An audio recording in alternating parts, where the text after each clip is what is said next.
এলাকার উন্নয়ন থেকে নারী নিরাপত্তা কি বলছেন বিধাননগরের সাধারণ মানুষ? ভোটারদের কাছে এবিপি আনন্দ। দেখুন তারকার চোখে তারকা কেন্দ্র। মানুষের আশীর্বাদ নিশ্চয়ই ডেভেলপমেন্টের উপর হবে।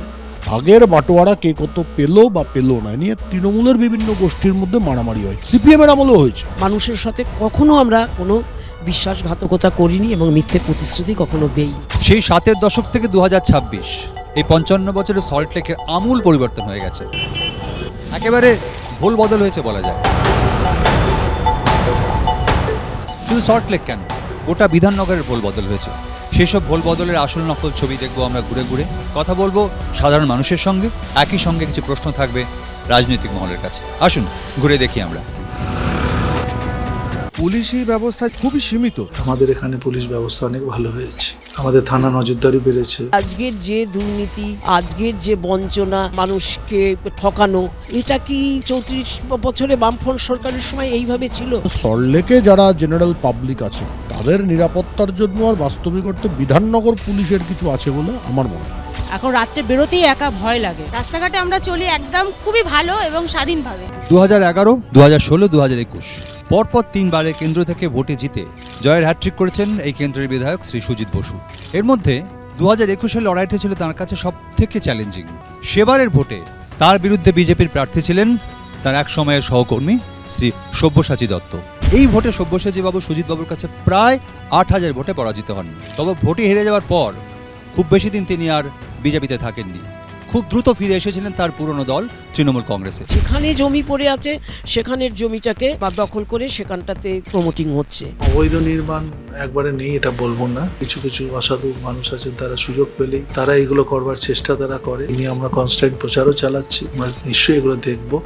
শূন্যই বলতে পারেন, এখানে মেলা মহোৎসবেই দিন চলে। সেরকম না, আমাদের রাজ্যে তো কর্মসংস্থান রয়েছে। তো কি চাকরি আছে এখানে, কে দেবে? আজকে শুধু যে বিদেশ যাচ্ছে তা নয়, আমার বাংলা ছেড়ে তারা অন্য জায়গায় চলে যাচ্ছে। এখানে বহু বাড়িতে বয়স্ক বাবা মাদের ছেলে মেয়েরা থাকে বিদেশে, তাহলে তারা কি অবস্থায় দিন কাটাচ্ছে? সামাজিক দৃষ্টিতে দেখতে গেলে তারা একরকম অবহেলিত। এই রেড ভলান্টিয়াররা কিন্তু এখনো সল্টলেকের বিভিন্ন বাড়িতে যেখানে শুধু বৃদ্ধরা থাকে, রেগুলার যোগাযোগ করে তাদের সমস্যার সমাধান করার চেষ্টা তারা করে। বিধাননগর কমিশনারেট তাদের একটা প্রকল্প আছে সাজবাতি বলে, সেখানে বিশেষ করে যারা বয়স্ক মানুষ আছে তাদের টেক কেয়ারের জন্য বিধাননগর কমিশনারেট অনেক তারা কাজও করে। তাদের দেখাশোনা করার মতোও এখন এখানে সেরকম কিছু নেই, তারা খুবই করুণ অবস্থায় দিন কাটাচ্ছে। সল্টলেকের যে পুলিশ প্রশাসন আছে তারা এখান থেকে এতগুলো মন্ত্রী রাজ্য সরকারের আছে, তাদেরকে নিরাপত্তা দিতে এত ব্যস্ত থাকে, তাতে তাদের অর্ধেক ক্ষমতা চলে যায়। আর বাকি যে অর্ধেক ফোর্স থাকে তারা বিকাশ ভবনে বিক্ষোভ আটকাতে, এসএসসির আন্দোলন আটকাতে বাকি ফোর্সটা তারা ব্যবহার করে ফেলে। আগের সরকারের আমলে দেখেছি আমরা, ওদের ডাকলে পাওয়া যেত না, আমাদের কথাও শুনতো না থানাতে। এখন থানাতে কথা বলা যায় এবং আমাদের পাশে সবসময় থাকে, কোনো বিপদে আপদে আমরা সবসময় পাই। কোনো কিছু অসুবিধা নাই, জল কল সুবিধা সবই পাচ্ছি। উন্নয়ন যথেষ্ট করেছে। চাই নিরাপত্তা চাই, কিন্তু পাই না। আমরা রাত্রি 10টা 11টা 12টা আমরা নিজেরা স্বাধীনভাবে চলাফেরা করি। সিন্ডিকেট তো আছে 100%। না, আমাদের অঞ্চলে তোলাবাজি বা সিন্ডিকেট এইসব কিছু অবৈধ নির্মাণ বলে কিছু নেই। এই মুহূর্তে আমরা যেখানে এসে পৌঁছেছি, এই অঞ্চলটি বিধাননগর কেন্দ্রের অন্যতম গুরুত্বপূর্ণ অঞ্চল উল্টোডাঙ্গা। এই যে আমরা দেখছি যেখানে এখন লাইন দিয়ে অটো দাঁড়িয়ে আছে, একসময় এখানে সারি সারি ডিঙি উল্টোনে থাকতো, মানে কাঠের নৌকো, যেখান থেকে অঞ্চলটার নামে উল্টোডাঙ্গা। যাতায়াত ব্যবস্থা থেকে শুরু করে ডেঙ্গু মশা কোনটা বলবো। আগে কেষ্টপুর খাল দিয়ে কিছু জল বেরোতো, কিন্তু বর্তমান রাজ্য সরকারের আমলে কেষ্টপুর খাল আর বাগজোলা খাল, দুটো খাল যেগুলো এখানকার জল বার করে, সেগুলো বিক্রি হয়ে গেছে। বিধাননগরও প্রচুর জায়গায় সরকার অনেকগুলো স্টর্ম ওয়াটার ড্রেনেজ প্রজেক্ট করেছে। ভাঙড়, দমদমপাড়, লেক টাউন সমস্ত সমগ্র এবং বিধাননগরে সেই জল জমা এখন অনেকটাই কমে গেছে। রাস্তাঘাট, ড্রেনেজ, জলের সর্বদিক দিয়ে দুর্দান্ত পরিষেবা পাচ্ছি। আগে যে রাস্তা ছিল মনে হচ্ছিল পাহাড়ে ওঠা হচ্ছে, এখন রাস্তা মানে কেউ ভাতও খেতে পারবে, খুবই ভালো রাস্তা।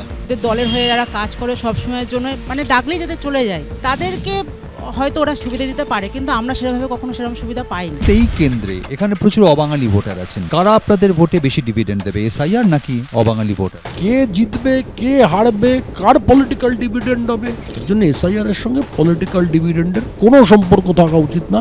ধর্ম আছে, নিশ্চয়ই বিশ্বাসও করি আমি ধর্ম, কিন্তু ধর্ম আর রাজনীতি এক না, সামাজিক কাজ এক না।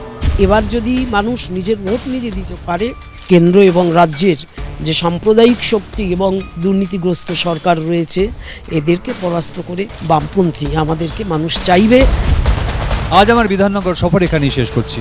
তবে নানা এলাকার রাজনীতি, প্রতিশ্রুতি, সেখানকার মানুষদের চাওয়া পাওয়া, ভরসা, এই সব কথা শুনতে জানতে আমাদের চরকিপাত চলতেই থাকবে। তাই দেখতে থাকুন তারকা চোখে তারকা কেন্দ্র, আর চোখ রাখুন এবিপি আনন্দে। এবিপি আনন্দ, এগিয়ে থাকে, এগিয়ে রাখে।